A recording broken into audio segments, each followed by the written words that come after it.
The cell phone rang at exactly 3 in the morning, cutting my dreams like a knife. On the display was the name I least expected to see, Uncle Richard.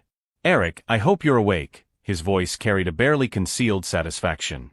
"Your car is on fire in the building's garage. I hope you have insurance." I should have felt panic. I should have screamed, run to the window, or at least asked if anyone was hurt. Instead, I started laughing. Not a nervous giggle, but a genuine laugh that echoed through my small apartment. "Why the hell are you laughing?" Richard asked, clearly confused. "This is a tragedy, young man. That Civic was all you had." "Because, Uncle," I replied, still laughing, "that car wasn't just my mode of transportation. My name is Eric, I'm 29 years old, and I've spent the last 5 years struggling to establish myself as a graphic designer in Seattle. When my phone rang on that cold November morning, I never imagined it would be my own uncle giving me the news that would change everything between us. What shocked him more than the fire was my reaction. How could I laugh at losing the only valuable thing I owned? The truth is, that car meant much more to me than Richard could ever imagine. Before I explain why I laughed at what should have been devastating news, I need to go back in time. I grew up in a lower middle-class family in Tacoma, where everyone knew everyone else, and dreams rarely extended beyond the city limits. My parents, especially my mother Carol, believed in stability above all else. My father died when I was 16, leaving us with debt and a mortgage. Richard, my father's younger brother, took a completely different direction in life. While Dad worked in a factory, Richard invested in technology in the early 90s.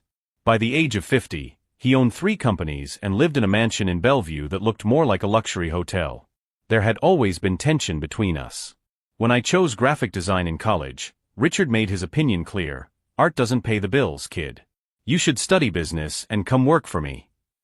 My mother, a widow struggling to pay the bills, secretly agreed with him. Despite her objections, I moved to Seattle 5 years ago with 2 suitcases and a determination that soon proved insufficient against the reality of the city's astronomical rents. The first year was brutal. I shared apartments with 3 different people, worked 2 jobs while trying to build my client portfolio. That's when I found my current apartment in Capitol Hill. It wasn't very impressive, a studio on the 3rd floor of a 1970s building with thin walls and inconsistent heat. But it had 2 qualities that won me over. It was surprisingly cheap for the location, and it had a huge north-facing window, perfect for my work setup. The building's landlord, Mr. Chun, was an 80-year-old Chinese gentleman who had bought the property decades ago. He operated more on handshakes than formal contracts, and rarely raised rent on long-time tenants. My neighbors were artists, students, and workers who had lived there for years. Every time Richard visited our mother, he would ask, "Have you gotten better insurance for your things?" And I would always promise to look into it the following week. There was always a more pressing expense: design equipment, project materials, or simply groceries when clients were late paying. The Civic Richard mentioned was a 2005 model I bought used 3 years ago. It wasn't pretty, but it was reliable for driving to clients and transporting materials for events. The insurance only covered the basics. If someone hit the car, I would be in serious financial trouble. Looking back, I should have noticed the warning signs. About 8 months ago, strange things started happening in the building. The front door was sometimes found unlocked in the morning, even though all the residents were careful. There were 2 small fires in the basement, quickly brought under control but worrisome nonetheless. Mr. Chun seemed distant when we reported these problems. It wasn't his usual benevolent indifference, but something more evasive, almost nervous. Meanwhile, my career was finally starting to take off. A respected agency in Belltown had agreed to hire me as a regular freelancer, and I was developing a visual identity for a restaurant that was opening next month. 3 days before the fire, I noticed men in suits walking around the building with clipboards. When I asked one of them who they were, he smiled rehearsedly and said they were doing a routine inspection. His expensive clothes and polished shoes didn't fit with typical city inspectors. That night, I fell asleep surrounded by the familiar smell of ink and possibilities, completely unaware that it would be my last night in that apartment. The harsh ring of the phone jolted me from dreams of project deadlines and client meetings. "Eric," Richard's voice cut through my drowsiness. "I just saw it on the news. Your building is on fire. It looks like it started in the garage and is spreading quickly. Please tell me you're not there." For a moment, I couldn't process his words. My building? What fire? Then laughter burst from my chest. Not a small laugh, but a full, almost hysterical guffaw. Eric, this isn't funny, Richard insisted. You could have lost everything. Please tell me you listened to me about getting better insurance. My laughter only increased. When I finally managed to control myself, I explained, Uncle, I'm not at home because I decided to bring all my equipment to the agency office yesterday. The project deadline is tomorrow, and I thought it would be easier to work there late. The irony was overwhelming. After years of being lectured about not properly protecting my assets, the one night I needed to be out of the house was the one night I wasn't. And the most valuable things I owned, my computer, tablet, design equipment, were safely stored elsewhere. My laughter subsided as a terrible realization hit me. Uncle, I have to hang up. My neighbors. I need to make sure they all got out safely. I hung up before he could respond and called my neighbor Janet, a retired nurse who lived in the apartment next door. When she didn't answer, I tried Tom, a musician who lived downstairs.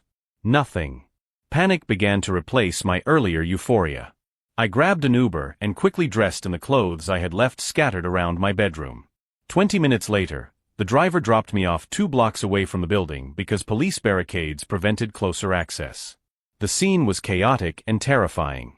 Flames were still visible rising from the upper floors, painting the night sky orange.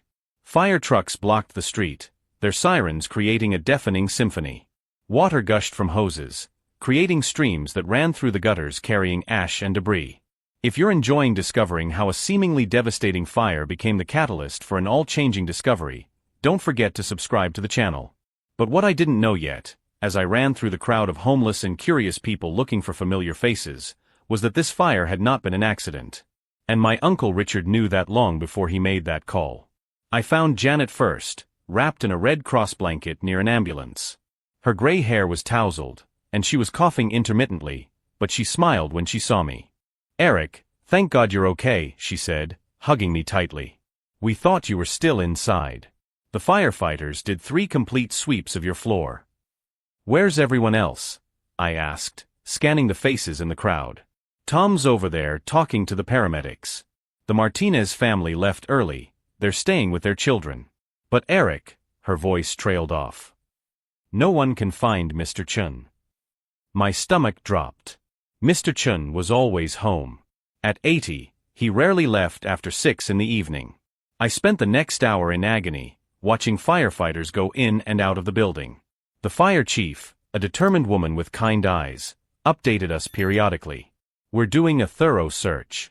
The fire appears to have started in the garage and spread through the ventilation ducts. Finally, around 5 in the morning, they confirmed that everyone was accounted for. Mr. Chun had spent the night at his daughter's house in Bellevue, his first absence in years. No one was seriously injured, although several residents, including Tom, were treated for smoke inhalation. When the sun rose fully, the destruction became even more apparent. Our building stood like a charred skeleton, windows blown out, the brick facade blackened. Water was still dripping from the structure, and the air smelled of wet ash and melted plastic. That's when my phone rang again. Richard. Eric, you need to come home. His voice had a tone I couldn't quite place. Your mother is worried. I came from Bellevue as soon as I heard. You're here. I looked around for his black BMW. At the Starbucks on Pine Street. Come on, we need to talk.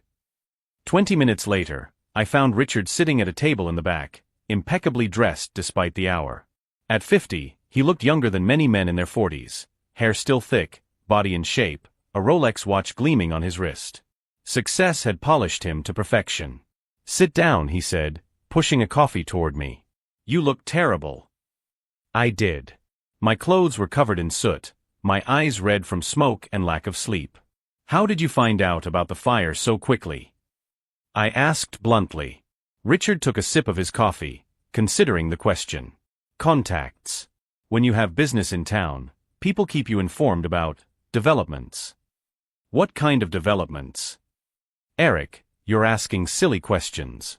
The important thing is that you're safe and now you can finally make a smart decision about your life. He leaned forward. Come work for me. Marketing manager, $60,000 to start, with full benefits. It's time to stop this freelance art nonsense. Nonsense? Anger began to bubble up in my chest. I love my work. Love doesn't pay the rent, kid. And look where your love has gotten you. No home, no car, no security. His voice grew colder. At least now you have a choice. Something in the way he said it, the barely concealed satisfaction, the certainty that I was cornered, set off alarm bells in my mind. What do you mean, I don't have a choice? Richard sighed theatrically. Eric, let's be realistic. You're 29 years old, living in a college student's apartment, driving a 15-year-old car, without a penny to your name. This fire is an opportunity to grow. An opportunity? The words came out louder than I intended. Losing everything is an opportunity? Losing your illusions is always an opportunity, he replied coldly. Now you can focus on what matters. Real money. Real security. A real future. At that moment, I realized something disturbing. Richard didn't seem the least bit surprised or concerned about the fire. He seemed prepared. As if he knew this conversation was coming. How did you know my car was in the garage? I asked slowly. What? On the phone. You specifically said my car was on fire in the garage. How did you know where I parked? For a split second, I saw something flash across Richard's face. Then he smiled. Eric, I visited you a few times. Of course I know where the garage is. But he had visited my apartment only twice in 5 years, and we always parked on the street because the garage was for residents only. He had never been there. My phone vibrated with a message from Derek, a local reporter who had shown up at the scene of the fire earlier. Can you talk? I found something interesting about your building. I have to go, I said to Richard, getting up. Eric, don't be stupid. This is your chance at a better life. I'll think about it, I lied, already heading for the door. I found Derek at a nearby diner. He was a thin guy with glasses, carrying a briefcase full of papers. Thanks for agreeing to meet me, he said. I'm investigating a series of suspicious fires in the city. Your building is the 4th this year. 4th. They all had something in common. Old properties in gentrifying neighborhoods, recently purchased by a company called Pacific Grove Development. He opened his briefcase. The owner, Mr. Chun, sold the building to them 3 months ago. The world seemed to stop. He sold it. Yes. And here's the interesting part. Pacific Grove is a subsidiary of Blackstone Ventures, which is owned by, he checked his papers, Richard Morrison. Morrison. My mother's maiden name. The name Richard had legally adopted after marrying the daughter of a local businessman. My own uncle had bought my building. And 3 months later, he set it on fire. There's more, Derek continued. Pacific Grove applied for demolition permits for your building 2 weeks before the fire. And building permits for a new luxury building a week before. The pieces fit together with sickening clarity. Richard knew about the fire because he had orchestrated it. He had called me not out of concern, but to establish an alibi. And now he was trying to convince me to take his job as a way to maintain control over me. Can I help you with this investigation? I asked Derek. He smiled. Actually, I was hoping you'd ask me that. As I walked back to my cheap hotel that night, my mind was racing. For 5 years, Richard had criticized me for my life choices, treated me like a failure. Now I discovered he had literally burned down my house to force me to accept his vision of success. But he had made one crucial mistake. By underestimating me so badly, he had revealed his hand too soon. And unlike his previous victims, I wasn't willing to take his money and disappear quietly. That night, alone in my claustrophobic hotel room, I made a decision that would change everything between us. Richard thought he had destroyed my independence. In fact, he had created a determined enemy who knew his weaknesses better than any investigator. He always said I needed to learn about the real world of business. It was time to teach him a lesson about the real consequences of treating family like pawns in a corporate game. But first, I needed to understand exactly how deep this conspiracy went, and how many other people had been hurt by the greed of my own flesh and blood. Over the next 3 days, Richard's pressure intensified in a calculated and relentless manner. First came the constant phone calls, 5 a day, all with the same litany about missed opportunities and smart decisions. When I started ignoring them, he changed tactics. Eric, I need to tell you something about your mother. His voice sounded different on the fourth call that day. She's worried about you. She said you seem unstable lately. My blood ran cold. What did you tell her? Just the truth. That you lost your house, your car, and you're rejecting your family's help out of pride. She's considering coming to Seattle for an intervention. You know how she gets when she's worried about your mental well-being. The threat was clear. My mother had struggled with depression after my father's death, and Richard knew I would do anything to protect her from unnecessary stress. Using her mental health as leverage was low, even by his standards. Leave my mother out of this, I replied through clenched teeth. There's nothing to leave out, Eric. Just a family concerned about a young man who is clearly making poor decisions under stress. The job remains open. $65,000 to start. I hung up, but the damage was done. Richard had found my Achilles heel and would not hesitate to exploit it. Derek called later that day with news that further complicated my situation. I found 2 previous victims willing to talk, he said. But Eric, there's something you need to know first. We met at a cafe in Fremont, far from Richard's business circles. Derek seemed tense, constantly checking to see if anyone was watching us. I spoke with Angela Torres, who lost her apartment in Ballard 6 months ago, and Michael Kim, from a fire in Georgetown last year. Both confirmed the same pattern: low settlement offers, pressure to accept quickly, and subtle threats to those who resisted. What kind of threats? Angela said they started by digging into her tax history. Michael lost an important contract after someone spread rumors about financial problems. Derek lowered his voice. Eric, your uncle isn't just a common criminal.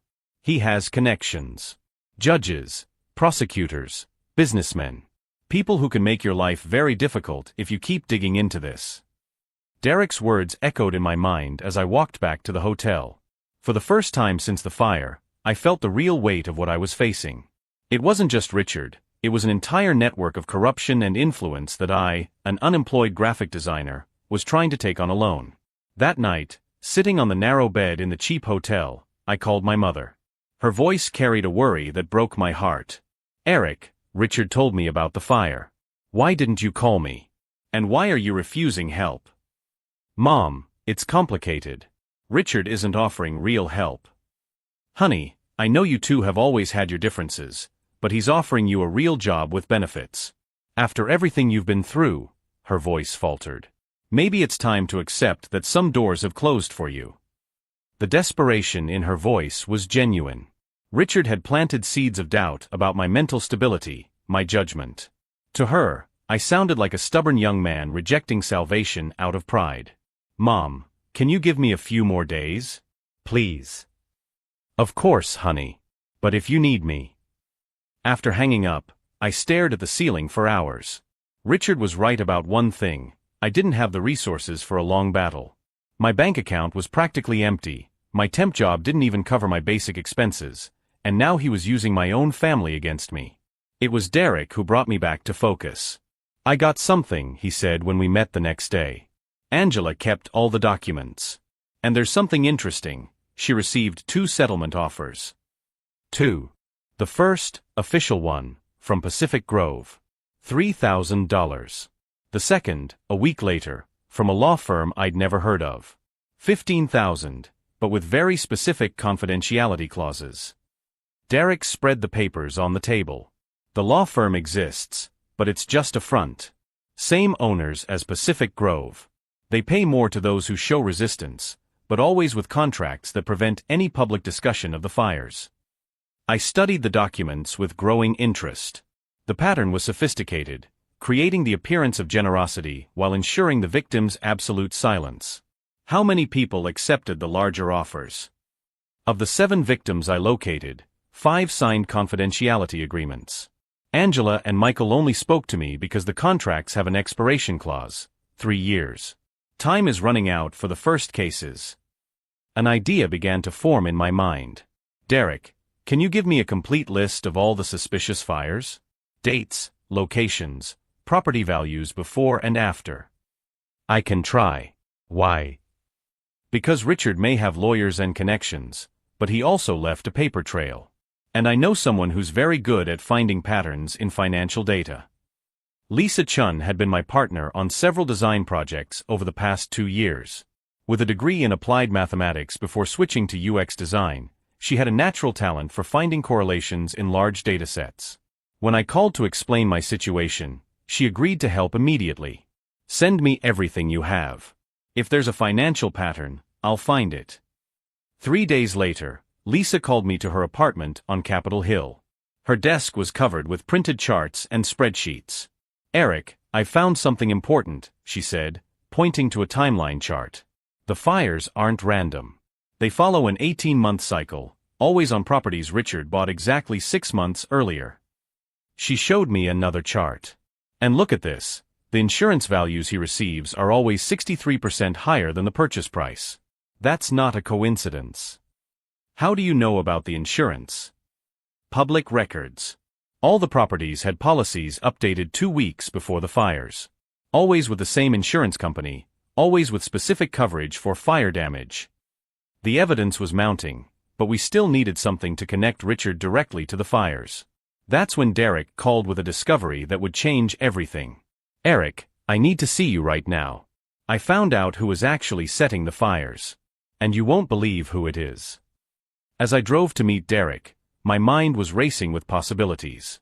Each new piece of evidence confirmed that Richard wasn't just greedy, he was meticulous, calculated, and completely willing to destroy lives to increase his profits. But there was something he didn't know about me. I grew up watching my father work with his hands, fixing things that others considered beyond repair.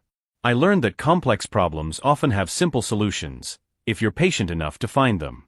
Richard thought he knew me, the artist nephew, idealistic, unprepared for the real world of business.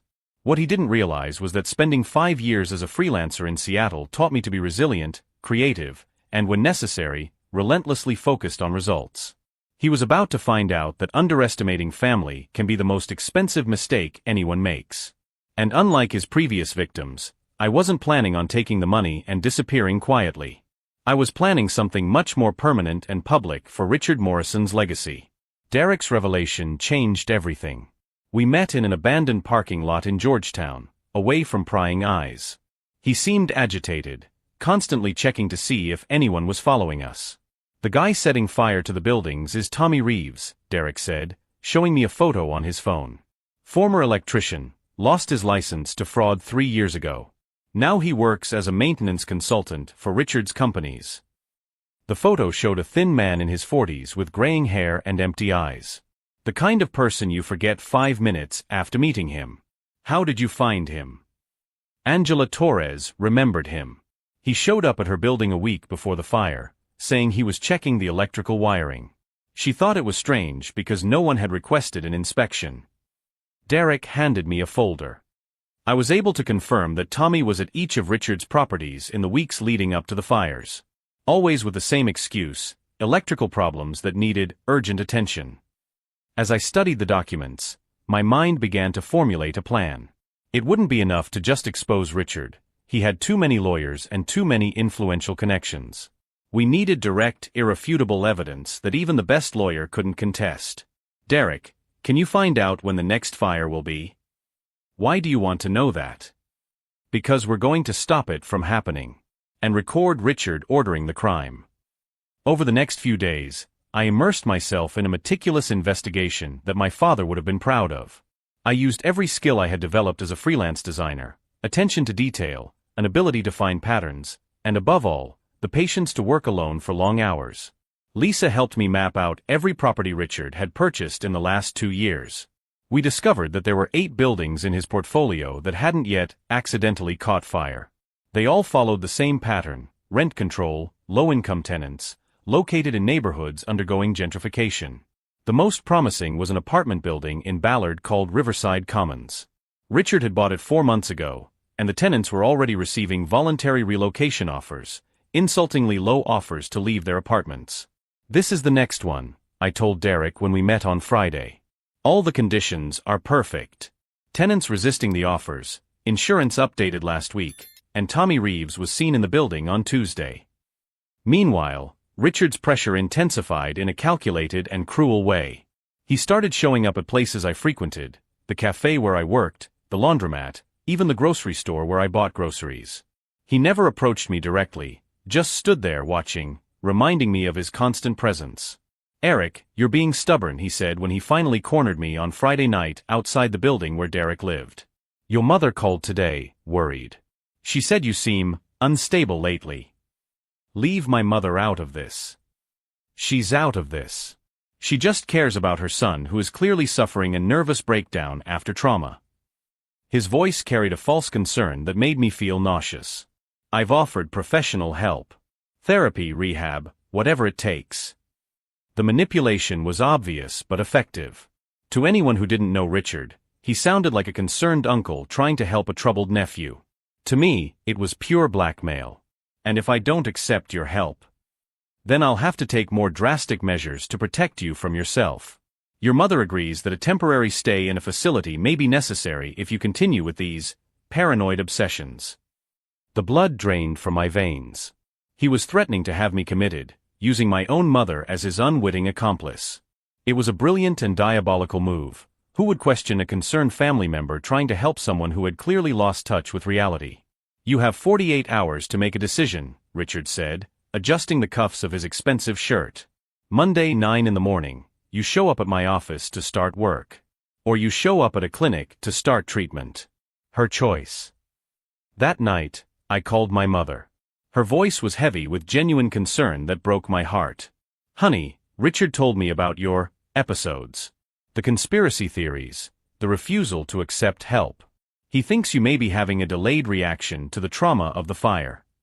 "Mom, these aren't conspiracy theories. I have evidence."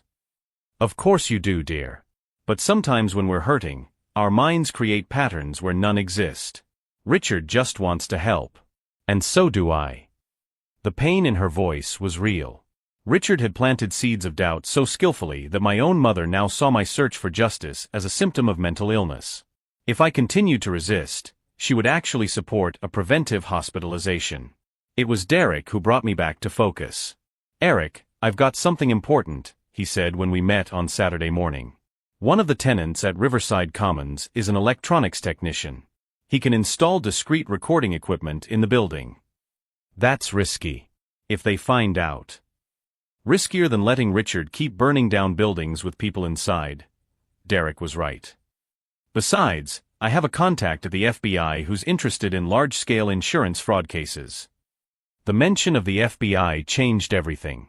We were no longer planning a personal vendetta, but building a federal case that could take down Richard and his entire operation. We spent the weekend working out every detail. Derek would coordinate with the tenant to install the cameras. Lisa would continue mapping the financial connections to strengthen the case. And I would do the hardest part. If you're following this journey to uncover the truth about family corruption, don't forget to subscribe to the channel to see how this investigation unfolds. "I'm taking Richard's job," I announced on Sunday night. Derek looked at me like I'd lost my mind. "Eric, after everything we've uncovered? I need to get inside his inner circle. Get access to the files, listen in on conversations, see how the operation really works." I took a deep breath. "And I need to record him admitting his crimes." "That's extremely dangerous. If he suspects." "He won't suspect because I'm going to give him exactly what he wants, a defeated and grateful nephew. I'll pretend that the pressure worked, that I finally saw reason." On Monday morning, I showed up at Richard's office wearing my only suit, with a carefully constructed expression of resignation. His assistant directed me to a conference room where he was waiting with contracts already prepared. "Eric, I'm glad you've made a smart decision," he said, extending his hand. "I know it wasn't easy, but sometimes growing up means accepting that certain fantasies have to end." I shook his hand with controlled force. "You were right, Uncle. About everything. I need stability." For a split second, I saw something flash across his eyes. Satisfaction, but also surprise. He had expected more resistance. "Great. Let's get started today. I have a few projects that need immediate attention." As I signed the papers, my mind was focused on the small recording device Derek had given me, hidden in my inside jacket pocket. From that moment on, every word Richard spoke would be documented. He thought he had finally broken my resistance, that I was just another victim silenced by his systemic manipulation. What he didn't know was that I had learned something valuable in the last few months. Sometimes the best way to destroy a predator is to let him think you're easy prey. The real hunt was just beginning. And this time, I wouldn't be the victim. My first week at Richard's office was a masterclass in patience and self-control. While he introduced me as my nephew who finally saw reason, I mentally catalogued every conversation, every document, every criminal connection that crossed my desk. The moment I had been waiting for arrived on Thursday afternoon. Richard received a call that completely changed his demeanor, from polished executive to something much more sinister. "Tommy, I need you to speed up the Riverside timeline," he said, believing I was busy with spreadsheets on my computer. "The tenants are organizing, they've hired a lawyer. It needs to happen this weekend." My blood ran cold. It was exactly what Derek had predicted, but 2 days earlier than expected. I kept typing as Richard gave detailed instructions on how to start the fire and make it look accidental. Use the same method as the Georgetown building. Start in the basement, on the wires near the heater. And Tommy, make sure it happens after 2 a.m., when everyone is fast asleep. When he hung up, I was shaking with controlled rage.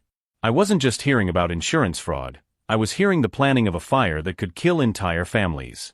"Eric, are you okay?" Richard asked, noticing my tension. "Just tired. Still adjusting to business hours," I lied, forcing a smile. That night, I met Derek in an emergency situation. "We have to stop this," I said as soon as I heard the recording. "We can't let Tommy set fire to the building just to get evidence." "I agree, but if we stop him too soon, Richard will be suspicious. We need to catch him in the act." We spent the night devising a desperate plan. Derek would anonymously alert the fire department and police about a possible arson attempt at Riverside Commons. I would stay late at the office on Friday, waiting for further instructions from Richard that could incriminate him once and for all. Friday arrived with a tension I could physically feel. Richard was restless, constantly checking his phone, waiting for confirmation from Tommy. At 9 o'clock that night, when he thought I had left, I got the call that would seal his fate. "Tommy, where the hell are you? You should have started an hour ago," Richard yelled into the phone, his mask of professionalism finally slipping. "I don't care if there are police cars in the area. Find a way to get into that basement and finish the job." That was it.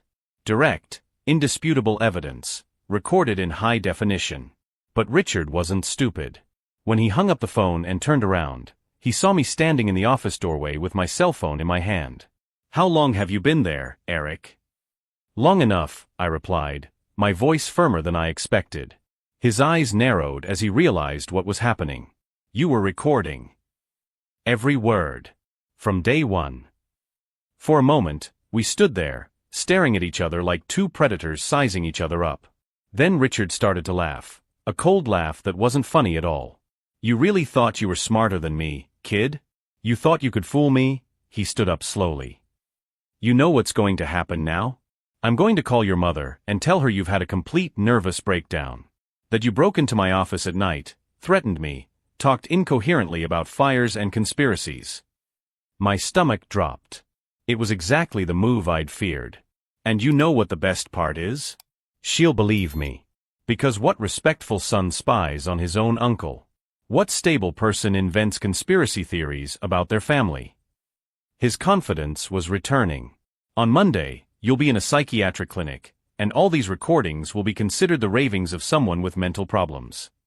That's when I realized Richard was right about one thing. I really wasn't smarter than him. He was smarter, and he had anticipated this move. "You're right, Uncle. Mom would probably believe you," I said calmly, pulling another phone out of my pocket. "But it'll be hard to explain that to the federal agent listening to our conversation live." The blood drained from Richard's face. "Agent Morrison, are you listening to this?" I said into the phone. A female voice answered through the speaker, "Loud and clear, Eric. We have units heading to Riverside Commons now, and a team on the way there." Richard tried to run for the door, but it opened before he got there. 3 federal agents entered, guns drawn. "Richard Morrison, you're under arrest for conspiracy to commit arson, insurance fraud, and witness tampering," announced the lead agent. As they cuffed him, Richard looked at me with a mixture of anger and disbelief. How? Derek had contacts in the FBI from the beginning. By the time we figured out the pattern of his fires, they were already investigating large-scale insurance fraud. I stepped closer as they escorted him away. The difference is, I'm not like your other victims. I grew up listening to you brag about your clever deals. I learned how you think. You destroyed our family, he spat. No, uncle. You did that when you decided that profit was worth more than human lives. I just made sure the consequences finally caught up with you. As they led him away, I received a message from Derek. Tommy was arrested trying to break into Riverside Commons. All the tenants are safe. That night, sitting alone in the office that had been Richard's just hours before, I called my mother. It was time to tell her the truth about everything, about Richard, about the fires, about how he had tried to use her as a weapon against me. It would be a difficult conversation, but a necessary one. Because some families need to be broken before they can be rebuilt on honest foundations. And as I looked out the window at the city Richard had tried to exploit, I knew that true revenge wasn't seeing him in prison. It was knowing that his next victims would sleep safely in their homes tonight. 6 months later, I sat in federal court watching Richard receive his sentence, 15 years in prison for criminal conspiracy, insurance fraud, and attempted murder. The judge was relentless, citing the flagrant disregard for human life in his operations. Tommy Reeves had become a cooperating witness, revealing devastating details about at least 17 arson fires over 5 years. The victims, including a family who nearly died in Ballard, testified about how Richard had destroyed their lives out of pure greed. The defendant turned housing into a commodity, treating human beings as disposable obstacles to profit, the judge declared before banging the gavel. My mother, who was initially shocked by the revelations, had now become my biggest supporter. I always knew there was something wrong with Richard, she admitted after the trial. But I never imagined this. Derek won an investigative journalism award for his series of reports exposing the entire operation. More importantly, his coverage led to a complete overhaul of the state's fire insurance laws. Lisa Chen and I started a consulting firm that helps victims of real estate fraud rebuild their lives. We use graphic design to create awareness campaigns and applied math to track criminal patterns.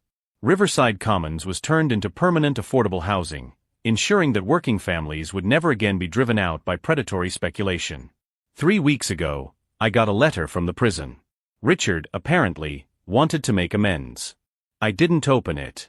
Some people deserve forgiveness, others deserve only the consequences of their choices. Today, when I wake up in my new apartment, bought with the settlement money I received, I don't feel anger. I feel purpose. Richard tried to break me to control me, but he only taught me that true power comes from protecting those who can't protect themselves. The laughter that night wasn't just relief that my belongings were safe. It was the unconscious recognition that some destruction paves the way for better rebuilding.